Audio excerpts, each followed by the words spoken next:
Hello guys, good evening. நான் வந்துட்டு இன்றைக்கி கெஸ்ட்டு வந்துட்டு போனதுக்கப்புறம் இன்றைக்கி லன்ச் வேறு சப்பாத்தி பன்னீர் பட்டர் மசாலா கேட்டிருந்தாங்க. எல்லாம் பண்ணி செம்ம டயர்டாகி had a very nice sleep and எழுந்திரிச்சிருக்கேன்.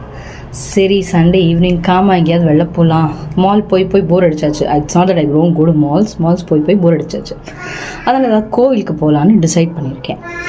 இப்போது நிறைய இன்ஸ்டாகிராம் ரீல்ஸில் வந்து அந்த சூரிய நாராயணா டெம்பிள் இன் டொம்லூர் ரொம்ப அழகாக இருக்குது, பியூட்டிஃபுல் பிளேஸ் டு விசிட்னு போட்டிருக்காங்க.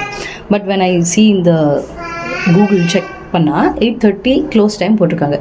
எனிவன் அவேர் 8:30 இன் டைம் க்ளோஸாக இல்லை 8:30க்கு நடையே சாத்திடுவேண்ணா? Because even if I start by 6:30 from here, நான் வந்துட்டு 7:30 ஆகிடும் ரீச் ஆகிறதுக்கு. Please provide your inputs. கொஞ்சம் அர்ஜென்ட்டாக தேவை. கமெண்ட் பாக்ஸில் போடுங்க. இஃப் எனிவன் ஹேஸ் விசிட்டட் சூரிய நாராயணா டெம்பிள், எவ்வளோ மணிக்கு மூடுறாங்க, இன் டைம் உண்டா, அவுட் டைம் உண்டா, இல்லை நடையே சாத்திடுவாங்களா 8:30க்குன்னு? தேங்க்யூ, பாய்.